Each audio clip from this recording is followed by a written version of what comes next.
Lydia says, let's talk about how it's been to run a small business during a pandemic. What do you think, Oh, Nick? yeah, the struggle is real. I mean, it's Emotion it's wise, like, is it hard? You go through it a lot?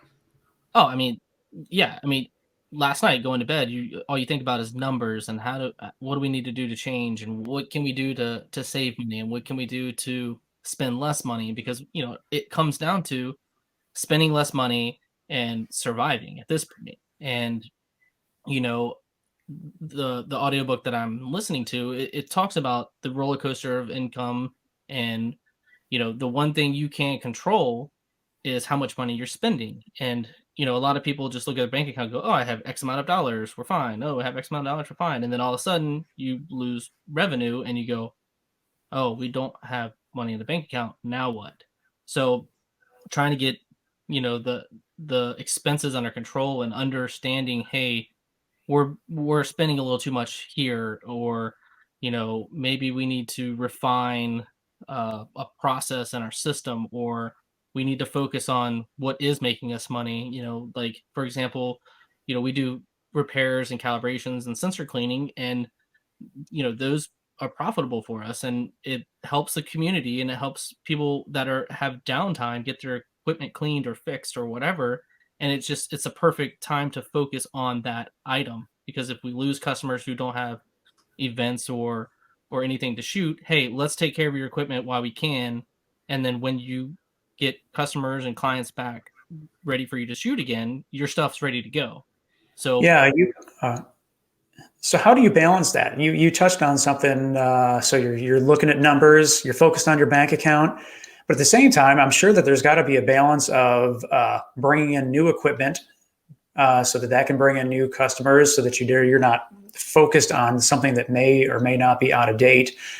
How has your decision making changed based on the pandemic of how much you or how frequently you update your equipment, or where are you at with that? yeah, so that's definitely something we are continually figuring out. It's not There's no right or wrong answer, it's kind of a guess. You think that you can ask this community of 4,800 people, "Hey, what do you if I bring this in, are you interested in it?" Everybody could say yes, right? You fill out a survey and everybody clicks A for every answer. That doesn't mean that it's accurate information. And so Right. you could bring in new equipment, doesn't mean it's going to rent. And then here you have, 5, 10, $15,000 of equipment just sitting there, and you're like, well, is someone gonna use this stuff? So it's kind of a guessing game. And I think you can see trends, but even with trends, if you look at our data and our sales and our, all the information that we have available to us, it's a little skewed because there's some items we have more of, so they're obviously going to rent more. So it looks like, hey, you could keep carrying more, you can keep carrying more, but at some point you're going to carry so much that you're going to have so many of those lenses, and you're going to have a bulk of money sitting there, and you're not really making money back, and it's going to take even longer to make that money back. So it's kind of a guessing game, and it's kind of hit or miss trying to figure out what does work and what doesn't work. Is that just it, a guessing game, hit or miss? Because you hear a lot of people, a lot of business professionals tell you, go lean, MVP it, prototype, get surveys out there, and I think that's great and dandy, and that stuff can work. But there's still a sense of like, who is filling out that form? Right. How serious was that person? And was that person serious enough to pull out their wallet during that Yeah. situation? Are they just filling it out because it's your mom and they're trying to be nice? Like, I think there's a lot of things that can go into that, and so like obviously there's a risk in that. But like, do you have a formula in there to directly with equipment? I mean, there's not there.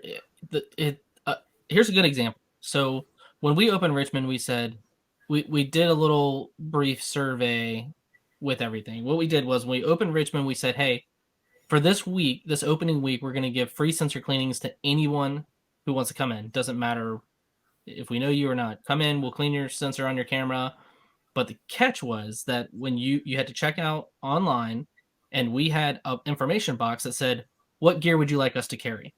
And that really helped us to figure out that when we thought that we were going to have more Nikon users in Richmond, it's kind of not true. It's more Sony Canon, but there's more Nikon users than this area in the Hampton Roads area, but we were going in thinking it was going to be Nikon all day long in Richmond, and that wasn't the case. So I think surveys and pinging people helps, but I don't think you actually know until you do it. So you have no data. You have no data to base it off of.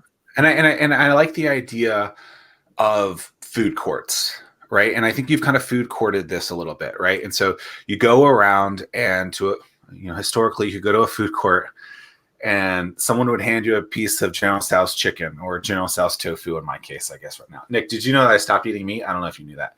So you get a piece of General Tso's chicken, right? And then if you like it, you try it out, you eat it, and then you buy more of it, right? And so I think you can maybe make the assumption that the person who's willing to come in to get their camera cleaned is someone that's willing to probably come back and pick up equipment, right?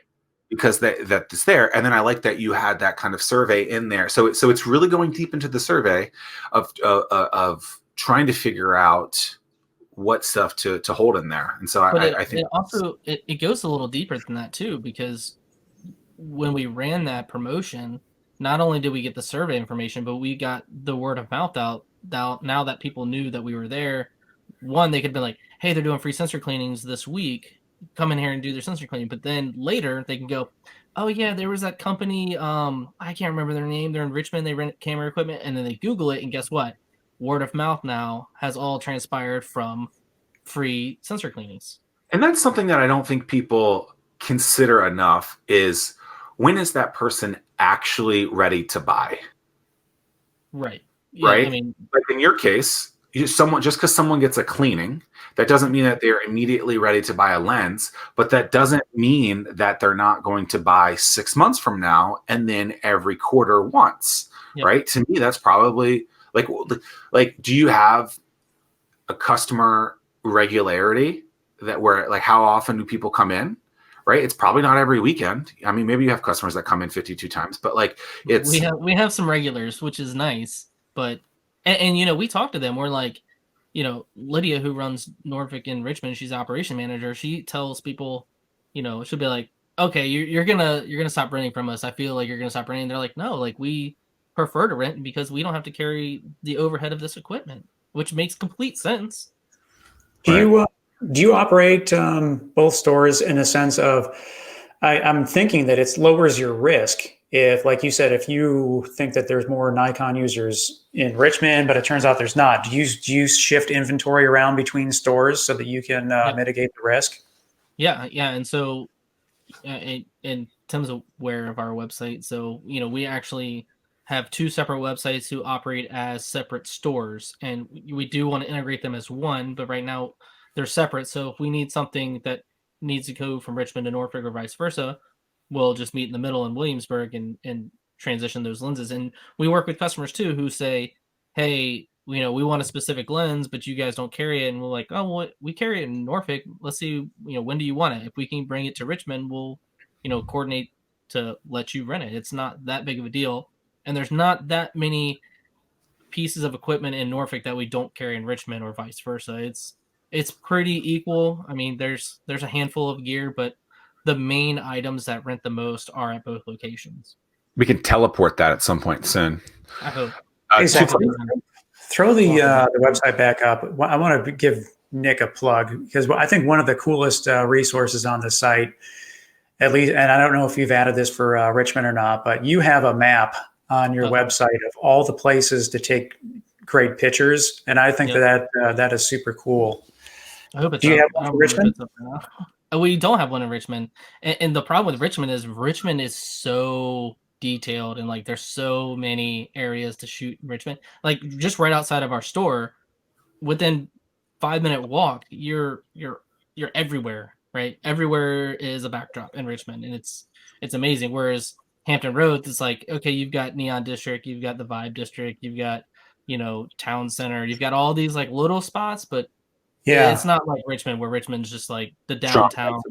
Yeah, because it's great. I mean, it's brilliant. We used it when we were looking for locations for my daughter's senior pictures, and I was like, hey, throw up Nick's site and see what interests you, and that's what we used. So that's a super cool resource. Very cool. We got a